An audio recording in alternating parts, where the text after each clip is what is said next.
This church behind me is just about filled up for a vigil that started just around 6:30 this evening. And Armstrong says it's not just the compulsive gambling that's the problem, it's all the things that are associated with it. As you heard there, a lot of people are talking about this, and a lot of people think it's a great idea.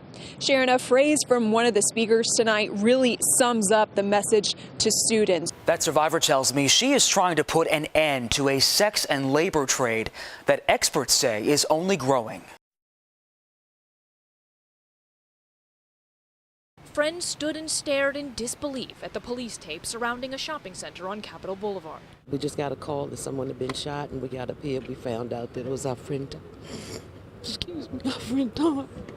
Cynthia Winston says her friend was the owner of Mr. Pawn. His shop is right next door to the barber shop where her husband works. I've been knowing Tom for 20 plus years. My husband has been a proprietor next door to him for 20 plus years, so he's very close. Comes to work and gets shot. You know, he don't get to go home and see his family. It's a terrible thing. Friends and customers say they don't know much about the circumstances surrounding the shooting, but they know they've lost a good person. I know that he's helped a lot of people out in this community. This really hits home, and it's going to be a big loss, not just for this shopping center, but for the community around here in general. And friends ask anyone who knows anything about the crime to come forward. I just asked them to please contact the police department, because this was a very, very well-loved man, very treasured man, and my condolences go out to his family. Dozens of police in riot gear tear down signs and force protesters out of CCB Plaza. Armed with guns, batons, and masks, officers dispensed tear gas and took at least 8 marchers into custody. Earlier, more than 100 protesters marched from the plaza to police headquarters, where police told them to leave. You're trespassing on city property. You must leave the property immediately. Protesters are demanding answers in the death of 17-year-old Jesus Huerta, who died in police custody 1 month ago today. Police say that Huerta, who was handcuffed in the backseat of that cruiser, shot himself on November 19th. Protesters here say not only do they not believe that story, they think much worse. Impossible. He was handcuffed. How can he shoot himself? Loved ones called Huerta Chewy. Thanksgiving passed, and it was the most horrible day of my life that my brother wasn't here. It wasn't just for me. It was for my whole family. His sister in tears over the thought of spending Christmas without him. We always got together, and he would always put music on Christmas. And now, who's going to give us that joy? We just don't understand. Now all that's left are these flowers and candles outside Durham Police. Miniature golf and sandboxes set the scene for children attending this year's Wyndham Championship. It's a kid zone that's sure to impress these future golfers. We have all these bouncy houses and ice cream, and you get to watch some of the golf. Even though the kids have a designated place to play, many say they're still paying attention to what's happening on the greens. Each of them have different talents, and they swing a different way. 8-year-old Coit Slack already has a strategy for improving his golf swing. Probably learned from my dad. It's a lesson that this dad doesn't mind giving. I've got a lot of good memories playing golf with my dad growing up, so hopefully I can create the same ones. Munsey Slack is no stranger to the game, and he says events like the Wyndham can serve as a good training ground for kids interested in the sport. I think that if one of the sports going to keep surviving, then you got to get kids exposed to it much earlier and more often, and this is a really good way to do it. Sammy Farmer is another junior golfer. I just like golf. The 7-year-old is also trying his hand at becoming the next golf great. When I first tried it, I was kind of good because my dad did everything that I wanted to do. So for these junior golfers, the Kids Zone at this year's Wyndham is not only a place to play, but a place that could be grooming the next golf champion. In Greensboro, Elise Roberts, News 14, Carolina. It was like still smoldering, still smoking. There was like water pouring out of pipes. That's the devastation Jesse Gephardt and his partner Eddie Areola saw last Sunday after they arrived back in town 1 day after fire leveled a 12-unit building at the Pinnacle Apartments. We were just devastated. It was just so sad to have lost everything like that. A set of charred stairs remained, which once led to the apartment where they lived for less than 6 months. We don't even know how to bring, we're still trying to figure out how to process it. There's been little time to process it in the week that's passed. They're sitting in their hotel suite, compiling a list of what they've lost. It's just like a memory game. It's just trying to remember every little thing and how you place value on priceless items. None more priceless and precious than what brings tears to Eddie's eyes, the 2 cats they lost. You know, stuff is stuff, you know, but the cats are the worst part. Both men had renter's insurance and received help from the American Red Cross. The support that we've been shown from the community has just, you know, his work has been really supportive and my work has been really supportive, and just all of our friends, and, you know, I'm very involved in the theater community and just had a huge rally of support behind us.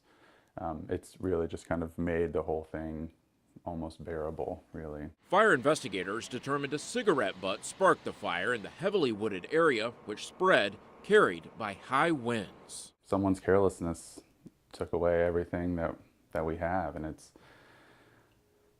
you just have to, I don't know, forgive them, I guess, because, you know, we all make stupid mistakes, but not everyone's stupid mistakes have such a drastic outcome. An outcome that will shape the new foundation for this couple who plans to marry and buy a house. Where were we going to get all the money for that stuff? And I probably just should have been a little bit more specific about what that meant. Like, didn't mean I wanted to lose everything in order to, but we just, you know, we just pick it up and we just try to carry on. In Raleigh, Justin Quisenberry, CBS North Carolina. Just riding in a patrol car trying to chase down a speeding driver can give you an idea of how dangerous speed can be. And drivers are aware that it's a problem on Greensboro interstates. Absolutely. They're in a hurry, have no regard for the guys that travel slower like us. But it's even worse on Sundays. Sunday's a real high-speed day for us because, like I said, it's a big travel day for a lot of folks. Of course, everybody's in a hurry trying to get home. So police have an increased presence on the city's interstates on Sunday, especially on I-85, where they write the majority of their tickets during these operations. Speeds we see out there are anywhere from 80 to 100 miles per hour or even faster. And officers do hear excuses. If they're running 94 miles per hour, a lot of people say, well, I thought the speed limit was 70. Well, even at 70, you're still running 24 miles per hour over the speed limit. And a lot of drivers just aren't paying attention. Too many other things going on, whether it be family in the car with conversations, cell phones, radios, you know, iPods, that type thing. There are consequences. Police charge any driver going over 90 miles an hour with careless and reckless driving. At those speeds, the chances of fatalities increase and the seriousness of accidents increase. And the drivers we talk to are in favor of the greater police presence. Folks are in a hurry to get where they're going, and they don't think about the consequences of a high-speed accident, which can be very devastating. In Greensboro, Bob Costner, News 14 Carolina.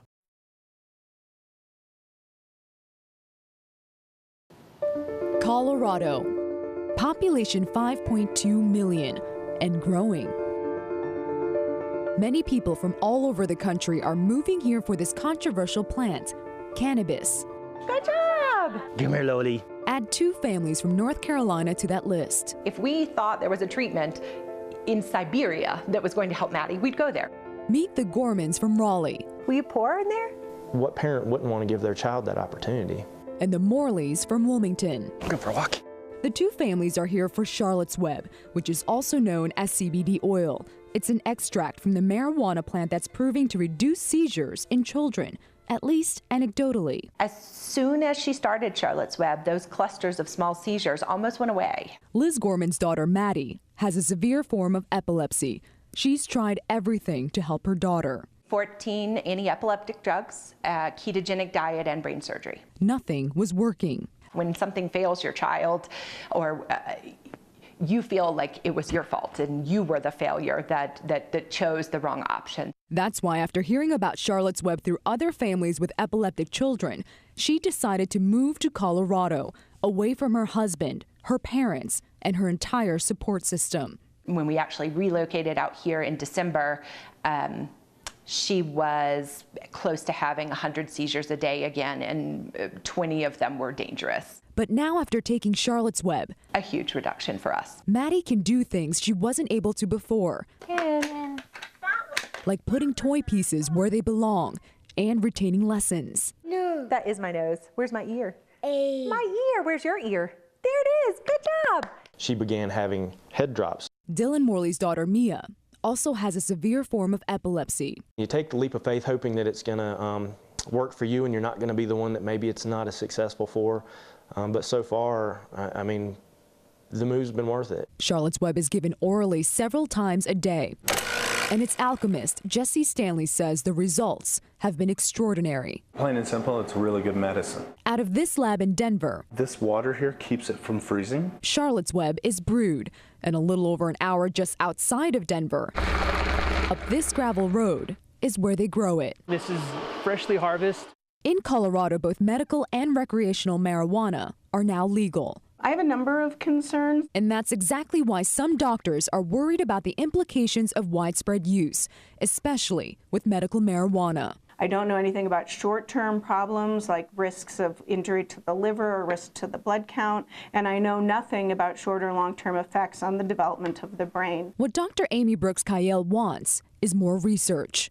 As a pediatric neurologist, I cannot prescribe this medication and recommend this medication for families. Dr. Alan Shackelford disagrees. He believes Charlotte's Web is safe. The use of cannabis to treat seizures is ancient. The first recorded use was in 1464 in Baghdad. In the back of your mind, are there any concerns about the long-term side effects of this? Absolutely, huge, because it's not been tested. That's because marijuana is still labeled as a Schedule I drug by the DEA, along with heroin, LSD, and ecstasy. This makes it almost impossible to get approval for clinical research. But studies or no studies, for the Morleys, Charlotte's Web is working when all other medications have failed. Her eye contact now is amazing. She'll look in, she's like looking into you versus looking through you before. A small miracle that will keep the Morleys. Share with Mia. You want to go downstairs? And the Gormans in Colorado, unless legislation is passed in North Carolina that could bring them back home. I would love to be able to go home. I want to live with my husband. Maddie deserves to be able to live with her dad. In Colorado, Eileen Park, WNCN News.